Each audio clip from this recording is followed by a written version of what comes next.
Vidéo pour vous présenter le matériel de ISS 1998. Hop, on est parti. ISS 1998 dans le bon sens de chez Ori Games, un jeu de 1 à 4 joueurs, mais avec un solo excellentissime où vous allez affronter Fedor, qui est un robot. Ici, vous avez la station spatiale internationale avec ses différents modules et au fur et à mesure de la partie, vous allez pouvoir envoyer des nouveaux modules que vous allez greffer ici et qui vont vous donner l'occasion de faire des actions particulières. Vous avez une série d'objectifs qui vous rapportent de plus en plus de points, mais attention, si vous prenez des objectifs et que vous ne réalisez pas, vous serez pénalisé.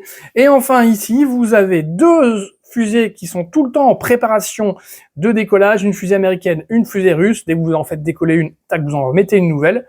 Et là, la série des actions au sol et actions dans l'ISS. Donc à votre tour de jeu, vous allez utiliser un jeton action, vous allez le placer sur une de ces cartes, soit au sol, soit dans l'ISS. Et puis vous allez du coup réaliser ces actions. Qu'est-ce qu'on peut faire au sol?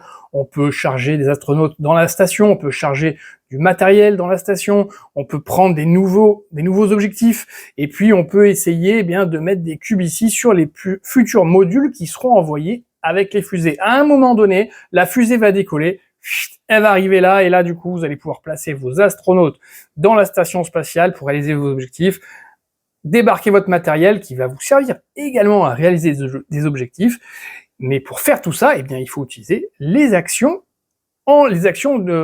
qui sont uniquement valables sur l'ISS. Donc quand c'est votre choix de choisir, soit vous faites une action au sol, soit une action en l'air, car vous avez soit des astronautes qui sont en préparation, soit des astronautes qui sont déjà là-bas. Et oui, car comme dans la vraie vie, quand la fusée décolle et qu'elle arrive ici, tous les astronautes qui étaient déjà là repartent sur Terre, et c'est la nouvelle fournée qui arrive. Donc attention, si une fusée décolle et que vous n'avez pas pensé à charger d'astronautes, vous êtes marron, car vous ne pouvez rien faire le temps qu'une nouvelle fusée décolle sur l'ISS. C'est une course au point, et Fedor, le robot contre qui vous jouez, est particulièrement efficace. Voilà, allez, écoutez, j'ai hâte de vous présenter ça sur la chaîne 1998 ISS de chez Ori Games. Allez, ciao!